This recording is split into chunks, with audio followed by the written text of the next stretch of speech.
Hello, and welcome to our webinar for the Integral MBA in Creative Enterprise at Meridian University. Tonight we have Farzana Sarang from CoFed.org, and we're so delighted that she's going to talk to us about growing community-based solutions, especially in the food field, but not only related to that. It's very applicable wherever.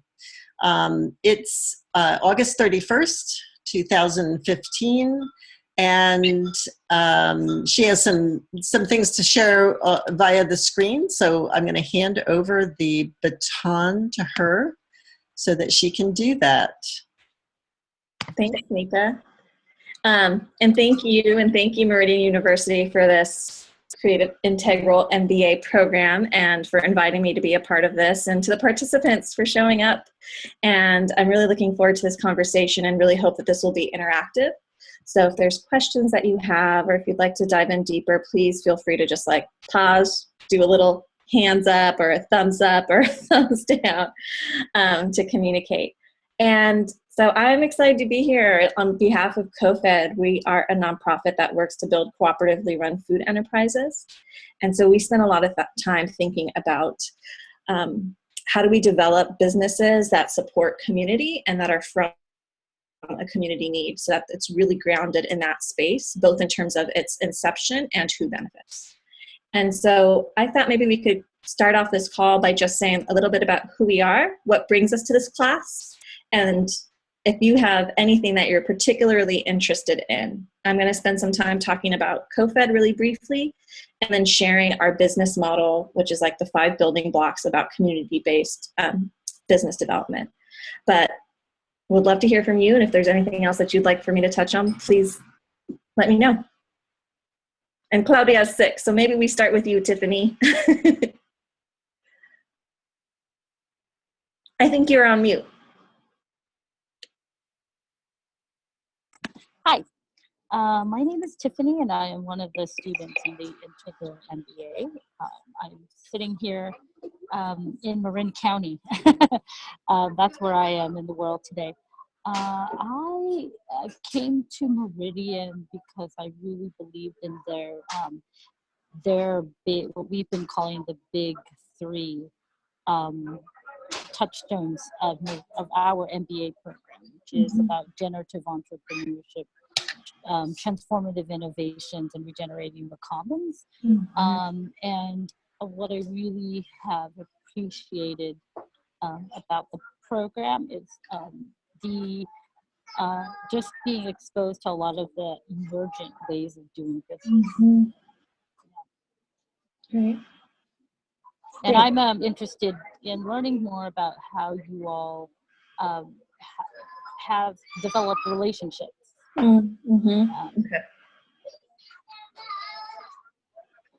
Thank you. So maybe I go next. So yeah, my name is Claudia. So I'm in Kenwood, Sonoma County, and I'm also part of the Meridian MBA, Integral MBA for Creative Enterprises. And thank you for your time. And I'm very interested to learn more about the nonprofit sector and how you're setting yourself up. I know that Tiffany has a lot of experience in this field. I, on the other hand, have not. And I'm particularly interested in learning more how you're really involving and engaging the community. Okay, great. And I'm Nika Quirk, and I'm core faculty for the Meridian MBA, and I'm delighted to be here because I've known Farzana for about a year, and I want to understand more about what CoFed does. I'm impressed with just the little bit that I do know. Great.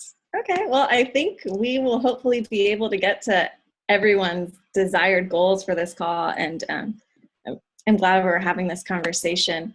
And I know I'm young and I'm supposed to know technology like completely well, but I don't. So you'll have to bear with me as I use the screen and try to share it. So I'm going to start the screen share.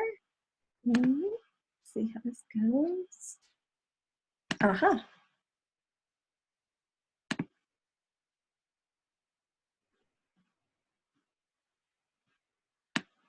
So are you able to see the first slide? Hands up. Great, okay. So I thought I'd just start a little bit with sharing about CoFed really quickly to give you guys a sense about us as an organization. Okay.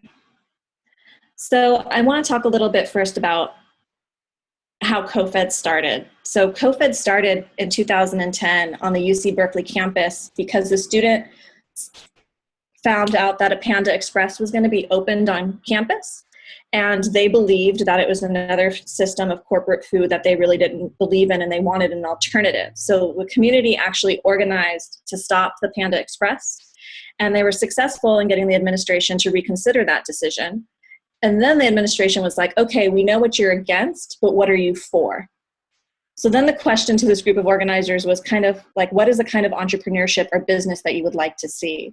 So they organized and they went on this massive road trip to really get a sense of what campuses were doing. And they learned that lots of campuses have cooperatively run food businesses. And they saw that as a really interesting way, both to provide access to healthy food and also to connect to local community members, small farmers, small businesses who otherwise weren't getting contracts from these universities to have a place to sell their goods. So we kind of start from that story of like the community grounded us, and like we came from that story. So it's a very much part of who we are and how we are as a nonprofit. In terms of like our mission, some of the reasons we exist are access to healthy food. So when you look at the statistics for access to healthy food, some colleges and universities have as high as a 40% rate of people who are food insecure. That means they don't have access to healthy food, they can't afford it. It's not in walking distance. And when we looked at the stats, we noticed that not only is this an issue, a growing issue, especially when students, as you guys know, college is really expensive. So people without a lot of income, not able to eat good at a time when their brains are really important. And when you look at who's most insecure, it's students of color or working students, our first generation students. So in thinking about that, part of our work is also to do food co-ops in a way that are really inclusive and that are aware that it's an issue that we need to address, and also have a racial analysis and a social equity analysis too.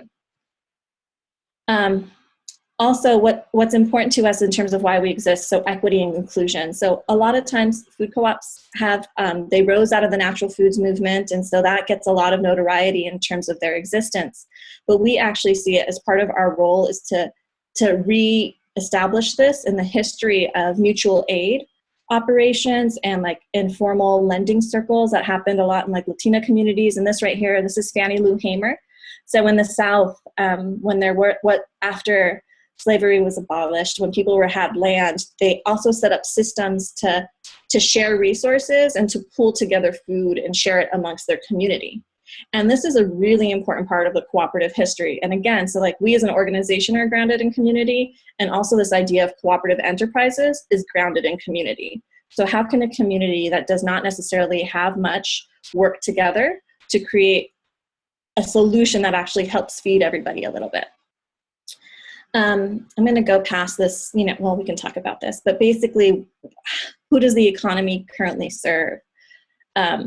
We know that there's a huge income gap, there's a huge wealth gap. And so in thinking about cooperatives, there's also a really strong economic model.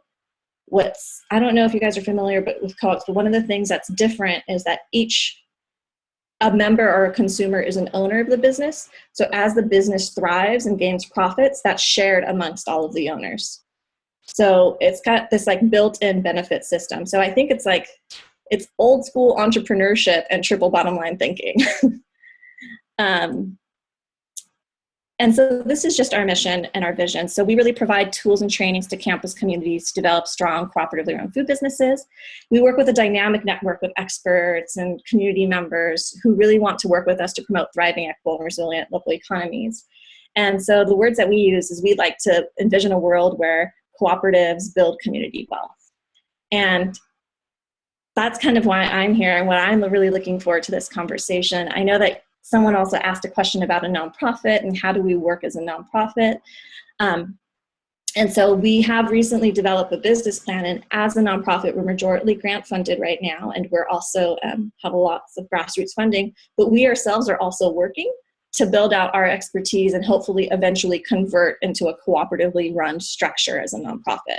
So we're kind of playing around a little bit with our structure as a nonprofit, which I'm happy to share with you more later, Claudia, because I'd love to talk to you about it. It's really fascinating. But I want to kind of get a little bit back to our services and what we offer. So in order to do our work as a nonprofit, one of the things we do is we build resources. This is guides on how to create comfort campus foods that, anything from really good chile to bone broth to great vegan quinoa salads. And then we also do virtual learning environments. We do webinars. We do tailored assistance. So we've worked with over 66 universities and campuses nationwide. And each of them is different based on the place. As you guys know, every place is different. It's got its own alchemy. So we provide tailored technical assistance.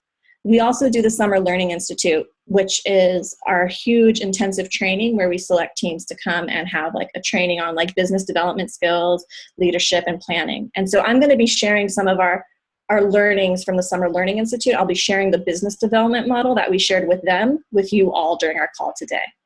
And then the last thing we offer is member and community. So we do ask people who are part of our nonprofit to join as members at different levels.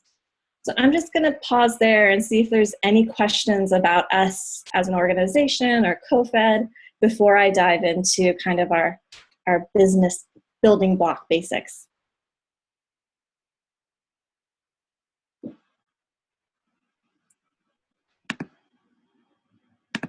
Tiffany, do you have a question? Yes. My question is, so are you only on campuses right now? Mm-hmm. So actually, that's a great question. As we started to do this work, a lot of community groups reached out to us. Mm-hmm. Community groups who were also doing farming, and they're reaching out from us on the other end. They want to connect more to the university. So you help them negotiate contracts or receive contracts. Okay. Yeah, that, and there's some that are for example, La Placita in New Mexico right now is working on thinking about the prison system and how they could create a garden within the prison that they could create an ownership structure that would allow the currently incarcerated people to feed their family that food. Oh, wow. So being thought partners and thinking about new ways to reimagine both food systems and how we get it and who owns it and who receives it. Mm-hmm.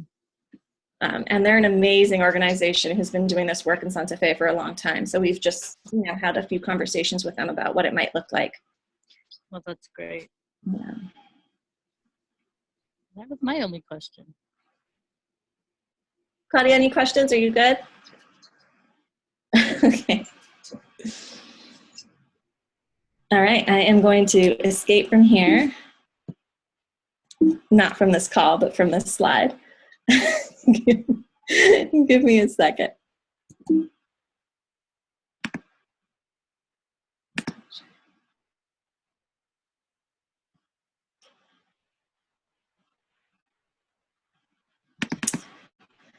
Okay. So I'm excited to share this with you guys. And the caveat, this is the first time I'm sharing it beyond the Summer Institute. So I'm really excited for your feedback and to hear your questions and to see what works and doesn't. So I'm going to share my screen and you guys are going to see this very big picture. Do you see the green beehive-y thing? Yeah, okay. So I wanted to kind of provide this as an overview of how we look at our work at CoFed and the training that we did. Since we work with people at different stages, and since we look at the business development piece as really being something that's cyclical and iterative, we kind of came to this idea of building blocks. And so on the left here, you'll see how we've talked about these various building blocks. So the heart is really the passion, what's driving this project. How do you turn that vision into something that other people can grasp onto? The hands, and I'm going to go into this more in depth. This is just my quick The hands is more of like, who are the people around the table? How is your team? How are you guys communicating with each other? What are the hands that are brought to this business development project looking like and working together? The next one is sunlight. And that for us is that to realize that you're part of something larger. So as you're working to build your internal team or your team within the campus, how are you connecting to the larger food movement or the larger social justice movement or the larger economic movement? Because we also want to reiterate to our students and our campus teams that there's community members that are already there, that are doing good work, that are interested in bettering their food system and that want jobs. So kind of reminding ourselves that as we are thinking about these things as new, that there's probably people within your community that have been thinking about this stuff as well. The next one is really sort of fertile ground. And so this is the part where we really talk about the importance of having a sort of business plan. And we use both the traditional business plan and the lean. We like to lean more towards the lean, which is, you know, the MVPs and like the business model canvas. But for our students, oftentimes they will need a traditional business plan when they're asking for loans, and especially to show to the administration. But one of the reasons we really like this fertile ground piece is I believe that everybody has business skills. They might not just be called business skills. And that sometimes people have like a language barrier. So we really kind of try to root fertile ground into demystifying what a business plan takes, talking about finances in a really approachable way, and being able to see those as tools to empower your project versus hinder and make you feel like you don't have the expertise. And then water, this is sort of the organizing part.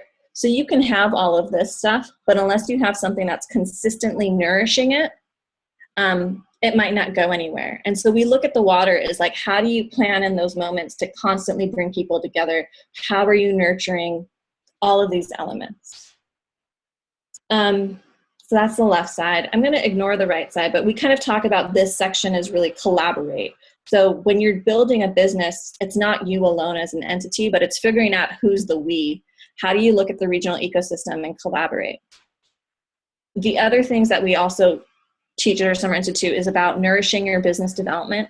So kind of understanding there's various stages and that each stage has its own sort of strengths and weaknesses and challenges, and it can't always be predicted. And at the same time, each place is going to have its different sort of strengths and challenges. So we do walk them through different models that we have at the various levels. So the roots is kind of going back to Fannie Lou Hamer, mutual aid, way back then, you know, sprouts are like little beginning projects, and then, you know, the growth all the way up until flower, and we even have like pollen. So this kind of gets a little bit more at how we look at the different stages of growth. And you're constantly looking at these building blocks and focusing on one more than the other. So for example, you know, we have in our network, the University of Massachusetts has this amazing food co-op that's been in existence. They have about 7. But one of the things that they're working on right now, even after, I think it's like they've been in existence for 30 years, is looking at their financial systems and how they can improve that transparency and communicate that with the administration. So they're flowers, but they're still working on some of these building blocks.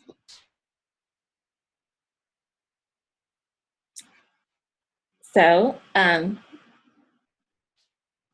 going to pull up this other thing. Let's see. So I thought maybe we'd pause at this point and then just, I'd love to hear, like, is there a certain building block here that resonates with you or something that you've been thinking about along this course? It could be something that's new or something that you're like, yes, Farzana, we always talk about this. Or I don't get what you mean by this.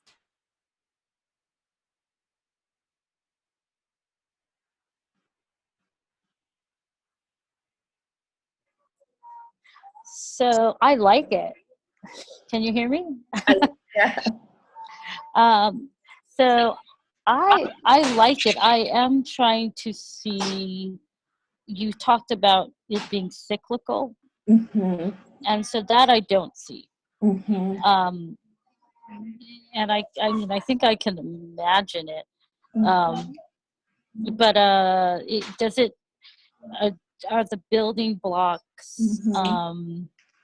It's what I'm having a hard time seeing is more the metaphor or the symbol. So do these happen in order, or because cyclical usually is like the little like recycle, you know how the recycle sign goes. Yes. And so so yeah, that's what I'm having a hard time seeing. But I think what I'm most curious about is what I really liked is you said that everyone has business skills. It's just a matter of meeting where they're at.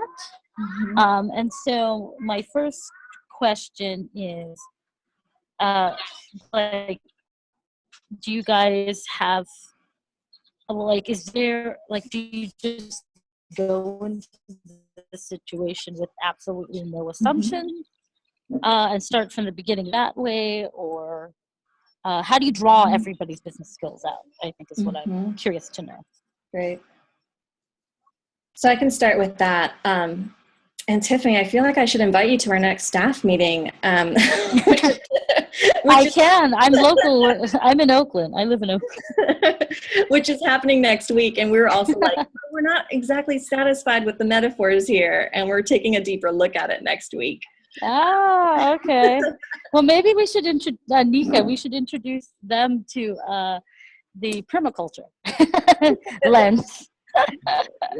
And the reason, we started off with a cycle. We actually started off with a circle, and we looked at it. But what we felt like it made it seem too orderly, almost as if things do happen and the next thing happens. And we realized that oftentimes it's more like you zig and zag in between these different things in the circle. So we sort of landed on these blocks, but we do recommend like a process in terms of what we think, like, you know, ideally where to start. So I can spend some time there. Are you guys seeing this new document? No, we're still looking at the old one. Okay, so let me pull up this new document. I also wanted to say, Tiffany, that Farzana already has a permaculture view. Yeah, no, I see. I see it's definitely, it just looks different. That's all. It's grounded in the same stuff. Yeah. Well, if she didn't mention it being cyclical, then I wouldn't have, I wouldn't have thought I wouldn't have had that in my head. But she described it as being cyclical, so I was curious about that. Yeah, I am a fan of permaculture, and I think it's just so on point. But, I'm also really open to feedback, and this is part of like, I'm so permaculture. I'm like, let's constantly learn and change and update. Yeah. But okay, so let me spend a few moments just kind of talking about the process that we do think is important and how we talk about it. So again, I'll stick to the concept, really beginning with why does this business exist? So a lot of times students will be really passionate about, I really feel like I'm a vegan and there's no options on campus. Or some students will be like, for example, for myself, when I went to community college and I took night classes, all I could eat was like corn dogs and French fries, and I was working a job and that was God, and I really wish I had a better option. And so getting to the heart of both of these people might be at the same campus, but they have really different reasons for wanting fresh food. So how do you build your passion to connect to other people's desire for the same outcome? And one thing that's like important to us as an organization is also like commit to realizing equitable outcomes. So this is kind of where we kind of realize like co-ops and these enterprises are one intervention of a larger system that we acknowledge isn't really serving and benefiting everyone in the way that would be more holistic and beneficial. So part of our way in looking at these food co-ops to disrupt some of that or to change and heighten it is to think about how they can realize equitable outcomes. So that's really examining in your community who's benefiting and who's not. And then how do you include the people who are left out traditionally because of systemic reasons for actually benefiting from your business? And so we definitely do like, empathy surveys, and we talk about how do you connect to people, how do you talk to people, but also how are you including them in the process of designing the business?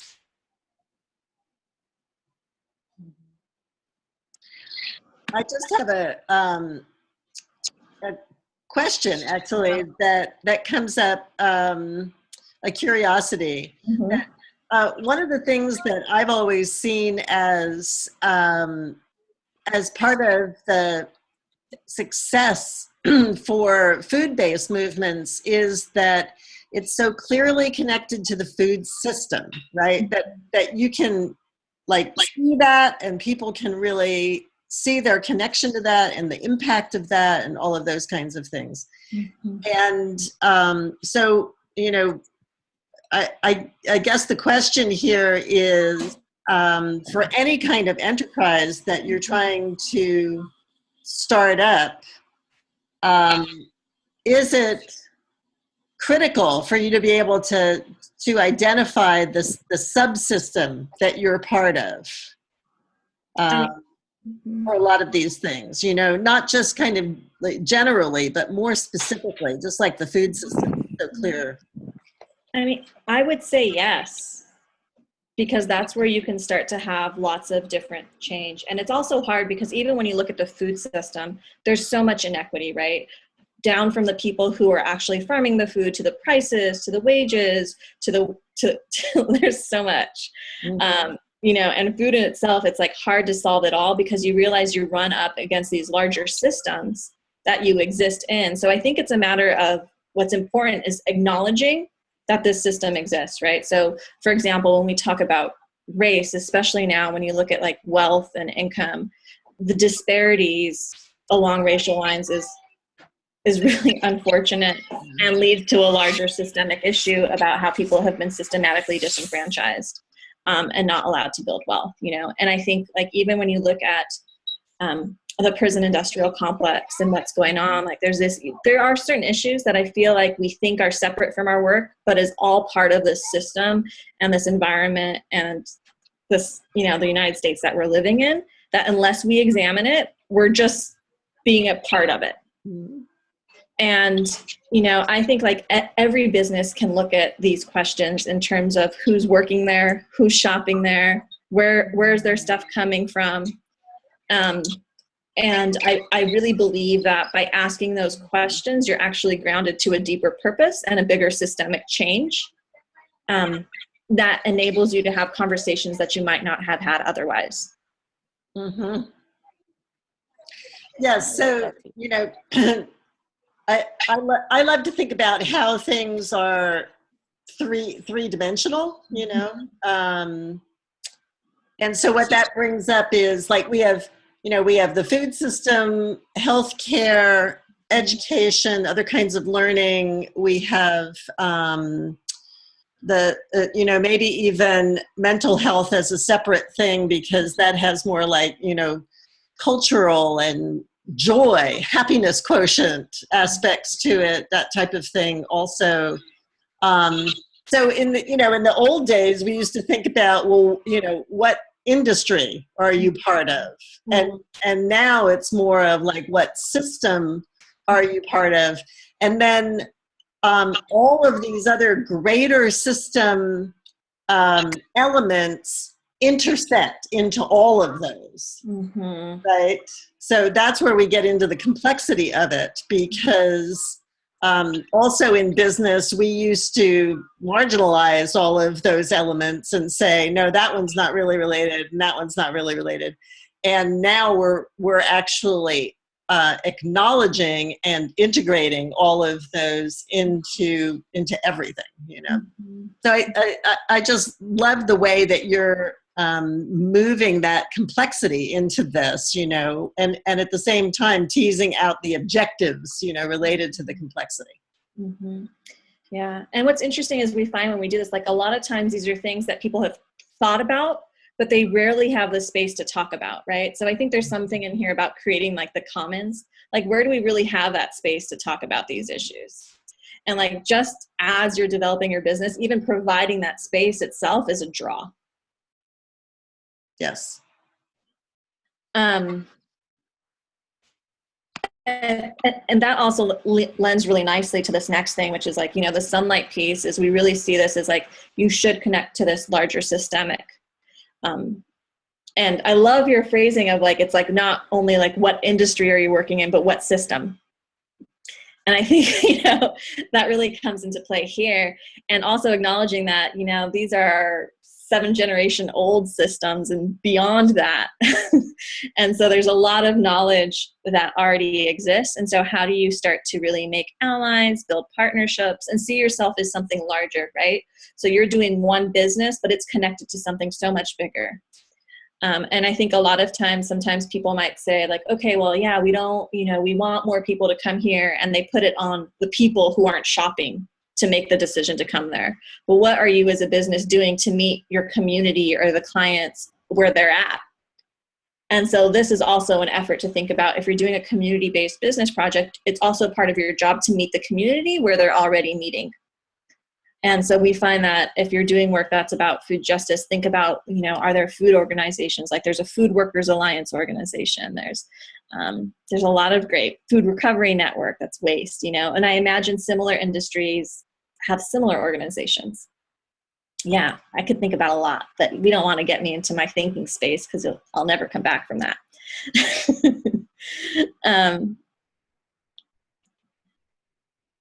And so the next part is like kind of like as you go from this big macro piece is then now you have this big system that you're dealing with, and you also are like an individual and a team. So how do you bring all of that to know what you're going to do as a team? And this is also where we talk a lot about like interpersonal dynamics, organizational structure. Where are there spaces that we can create differences? So for example, we don't really run as a traditional nonprofit. We really practice like collaborative leadership. I have like open budgets, transparency. So what are some ways that we can organize as a business or an entity or an organization to reflect some of the very things we want to see? And then also like, how do we talk with each other, and what do we do when things don't work out? And since we realize that we're here for a greater purpose, how are we both supporting each other like within this job and towards something greater? And this is also, so we also advise people to build, since it's a community-based, build an advisory community board.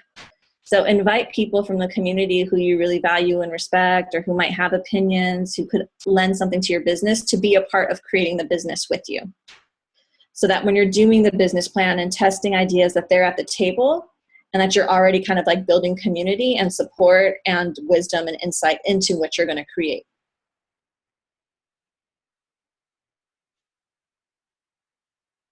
Questions, thoughts? Should I keep going? Okay. And I can dive in a little bit more. You had some questions here. About the fertile ground in the business. So yes, the business planning. I have to say my favorite classes were actually at the business school, because they demystified so much of what I thought was this really tough, analytical, specialized stuff to, oh, you kind of talk to people, you learn where it works, you test something out, and then you change. And and Excel sheets are like words of a sentence. You can change them. They aren't, you know, constantly static, that they actually move. So I think a lot of it was my personal journey. And like, you know, I grew up, I was one of the first people to go to college, and I was the first in my immediate family. And so I'll just share, like, I never thought I would be able to be at this webinar talking about business skills, because it wasn't the environment in which I grew up in. At the same time, I grew up in a house with like 12 aunts and uncles, and we all shared stuff and we talked about finances, but it was just how we lived. We didn't necessarily think about ourselves as like practicing good business, because it's what we needed to live. So I think that through that experience and through my education and realizing that I personally had been creating business as a separate from me idea, that I could actually really embrace it.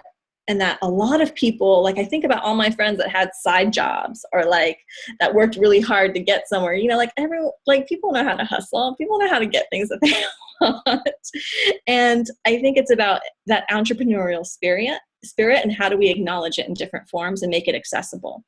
So you asked the question is like, what do you do? How do you just go with where people are at, or how do you draw from this idea that everyone has these business skills, but they might not recognize it, or they might not themselves know what to do? So the first thing that we do is really just, we talk about your feelings about financials. We spent some time talking about, what does money mean to you? What was your first experience with money? Really kind of getting to some of the parts that when we talked to our cohort, that was some of the places where they felt they wanted the most support or that they have the biggest growth edge. So we said, we're going to tackle that and we're going to take it front on. I made up a little ditty about finances, which was a song. So I tried to make it fun and approachable. We played Jeopardy. We talked about different words and what they mean. And then we really went through the different aspects of what financials are for and related it personally, right? So if you have a budget, if you have a student loan, let's talk about that. And then let's equate that to a pro forma and your income and your expenses and like your loan and your loan repayment value.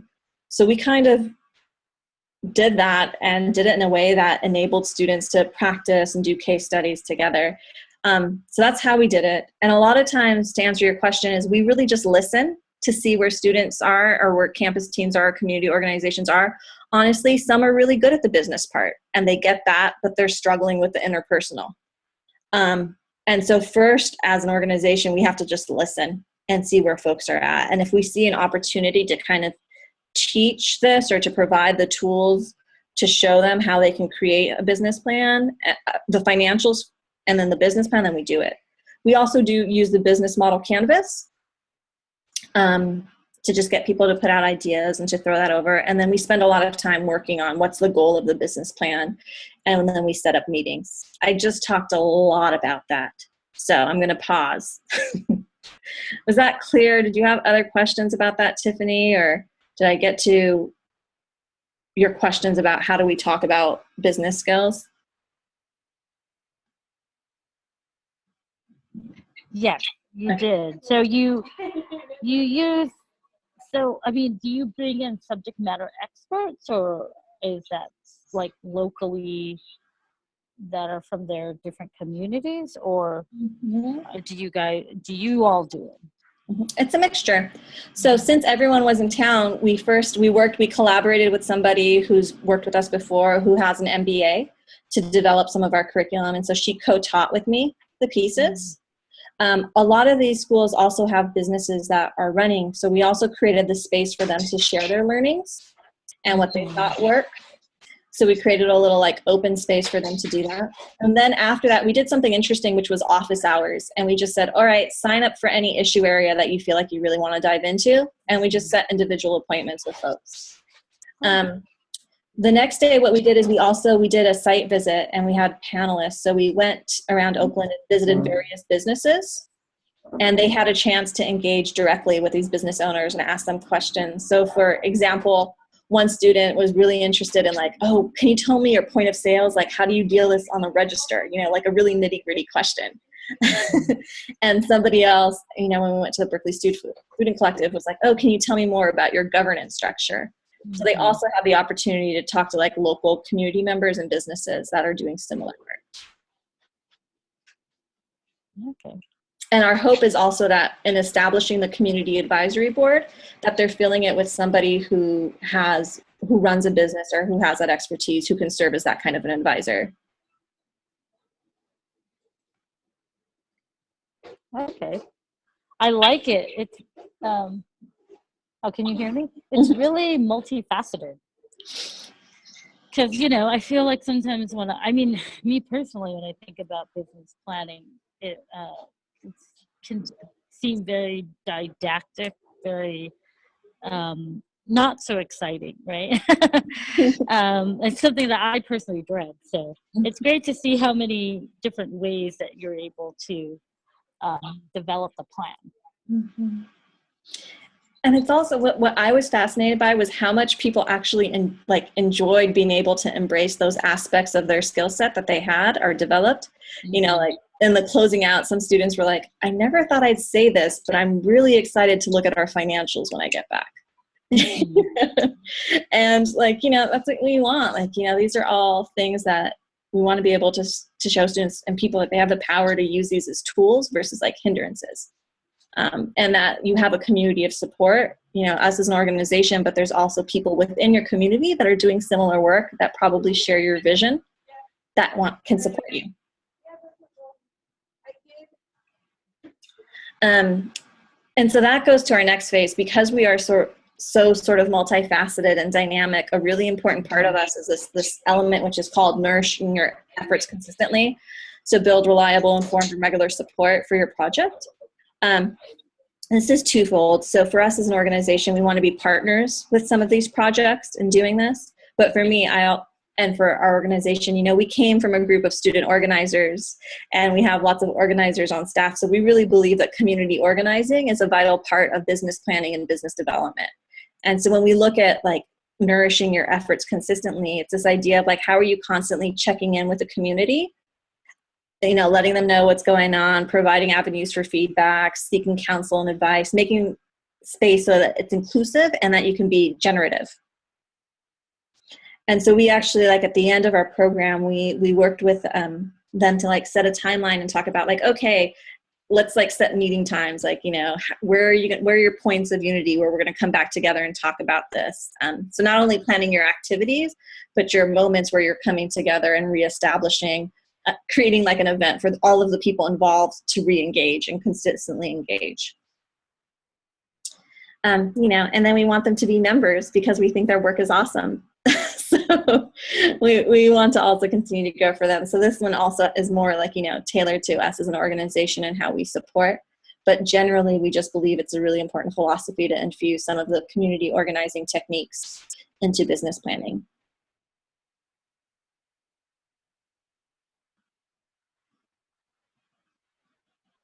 Yeah, I really like this as a hybrid, like just naming that, right? We're taking community organizing and intertwining it with business planning and business management, really, you know, as you go on, as you continue to establish and scale that, just naming that is a really powerful combination, I think. Yeah, I really like the playful way of how you're weaving all this together. So this is actually makes it very accessible. My notes, I'm a graphic person, I'm a visual effects filmmaker. So my inspiration would be to maybe, I do understand the building block mentality there, but maybe even creating a little bit more of a playful, iconic way to work with these images and maybe icons and so on. But yeah, but it's a really wonderful concept that you are introducing us there too. Thank you. You're welcome. So a question, Farzana, about, you said you wanted them to become members. So like organizational members, is it like, is CoFed a membership-based organization? Do they get member? Because I guess, what does CoFed stand for? Maybe that's... No, these are all great questions, and these are great questions. Yeah. But yeah, we want to be a membership-based and a membership, like, we want to always be in contact with our base. So a couple of reasons why membership is important to us. First, because we believe in the cooperative principles and like membership and having accountability of how we make decisions and who our programs are delivering and what they're delivering to should be informed by the people we're serving.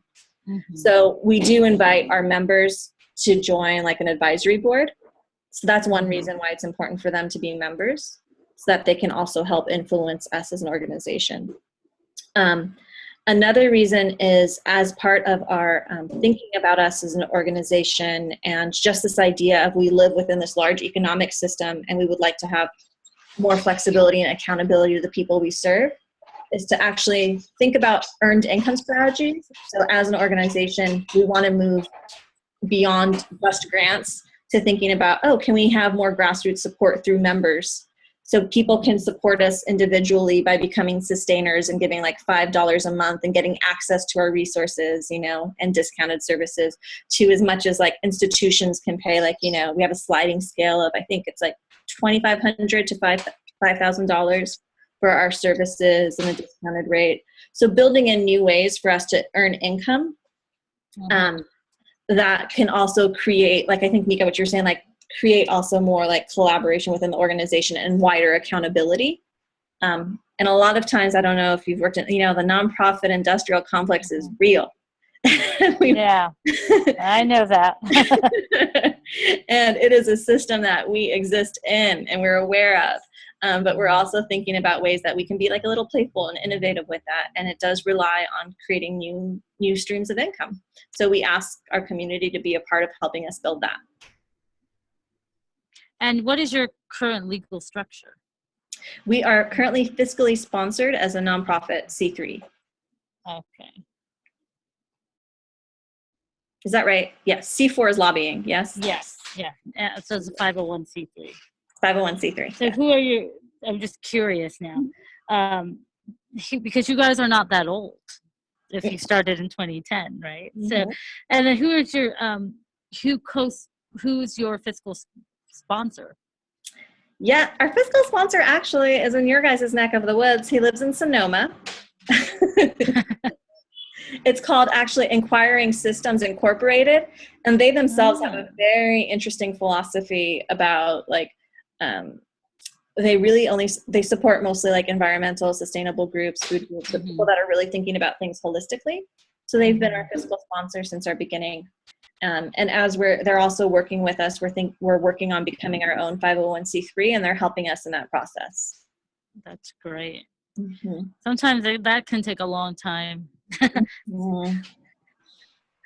Well, yeah, you guys have a great organization. This is very interesting too, in the sense that one of the things we were talking about in class last week was how cooperatives are often seen to start under the wings of a nonprofit as a project or that kind of thing, and gradually build their network and then build their membership so that, you know, they have the critical mass to actually become a bona fide cooperative, you know, organized in that way. So is that part of the strategy too? Is to, you know, move from nonprofit into that direction yourselves? For us as an organization, yeah. I mean, it's long ways. We have to make at least 50% of earned income as an organization to even be able to have that conversation.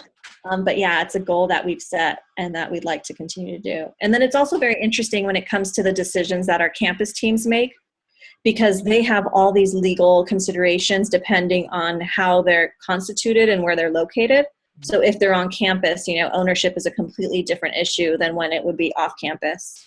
So that's why we work with like cooperatively run food businesses.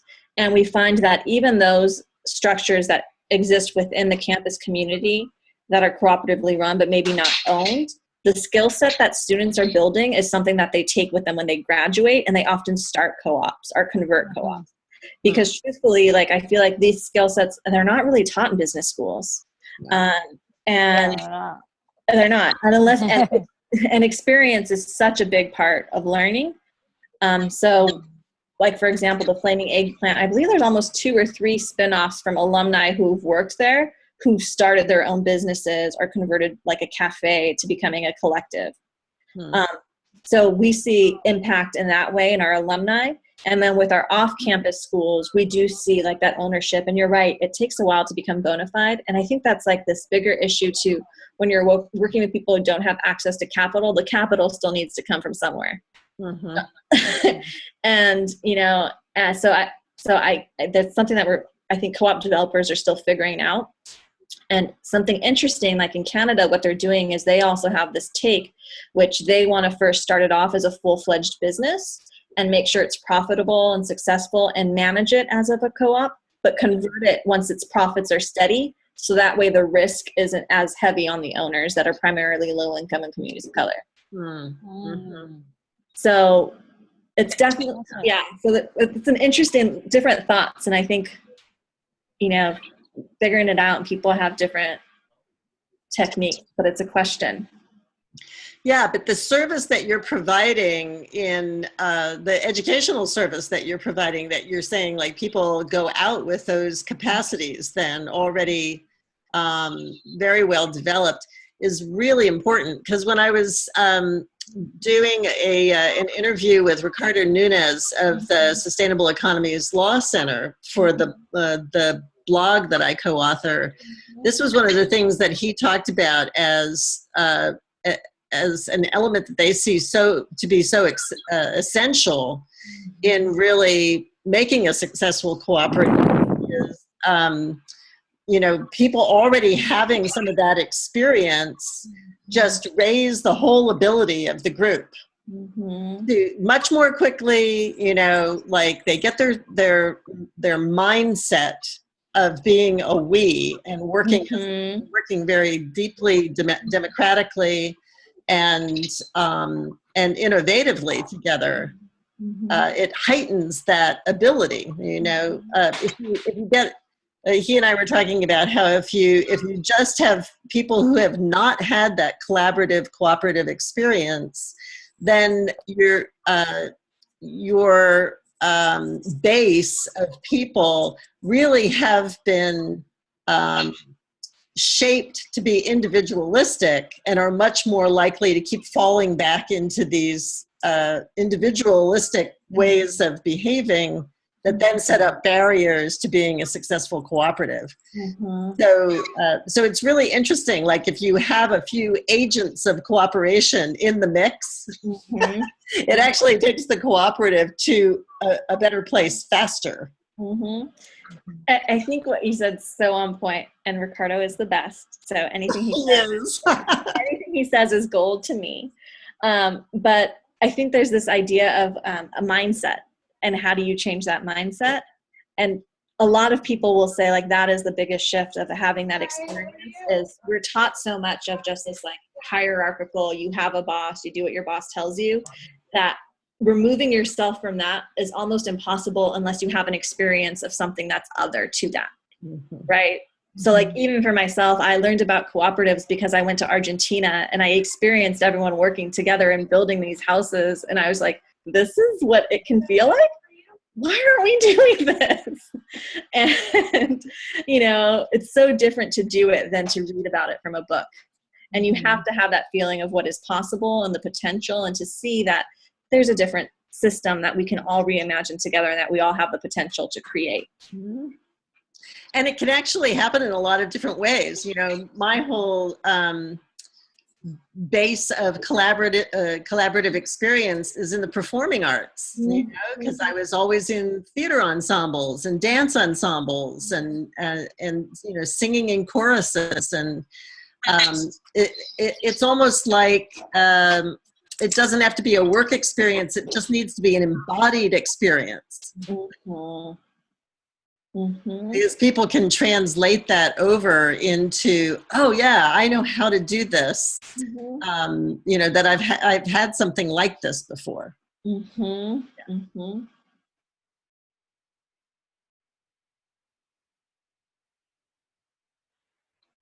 So where are we going next, Farzana? Where are we going next? Well, we're at 6:28. So back at the time. This is great. So do you have any like wrapping up words?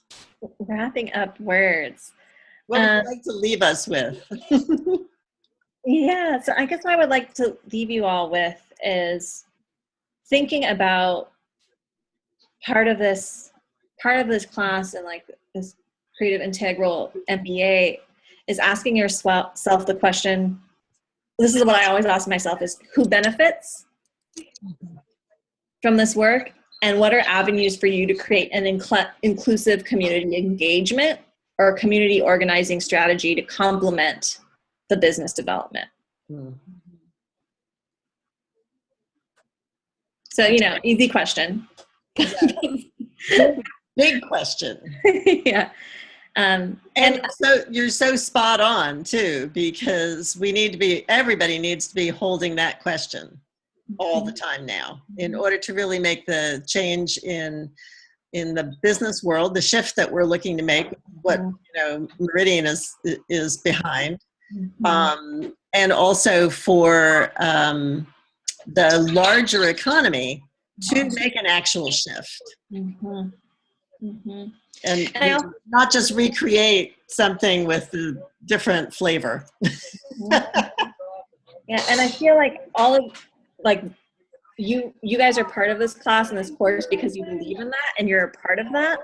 So also just want to say a lot of gratitude towards you guys for walking this way and for being a part of just making this into a larger, amplifying the vitality and the ability for us to really reimagine and reshift things so that they work better to benefit more of us in an equitable way. So, yeah. So, Claudia and Tiffany, do you want to do a couple of word response before we say adieu? Yeah. So I'm really in awe how not only how your operation is working, but also the impact that you are obviously having, and that's just it's really amazing, fascinating. Thank you for sharing. Thank you for allowing us to give. And now I feel that there's so much more that you have to share. So maybe as we move forward in our webinar series, maybe you want to join again. Sure, I'd welcome that. Thank you. Yeah. How about you, Tiffany? Oh, I just wanted to also say thank you very much for all the work that you do. It's been really inspiring. And just keep doing it. And I hope that you guys get to work, get to be on all the college campuses. and I do wish you a lot of luck with the prison, with the prisons. Yeah. Because I definitely feel like it's needed there. It just, I spent a little time at Oberlin College, which I don't know if you guys have a co-op there, but it was it's different than going to school in the Bay Area, where we're in a metropolitan area, but in those places where there are townies, I remember being in a place those are townies, the whole economy of the town is encompassed by the college itself. I feel like in those places it could be very, very powerful. And I remember that the Amish brought all the bread to the school, bread and the baked goods and the pies. And I remember being oh my God, this is from the Amish, and so that's really, really inspiring for the work that you all do there. And I wish you luck in all that you do. Yes, well, thanks so much, Farzana. So I'm going to say goodbye, and this is a wrap on our webinar. I hope anybody that winds up watching this in the future enjoys this and what Farzana has shared as much as we have.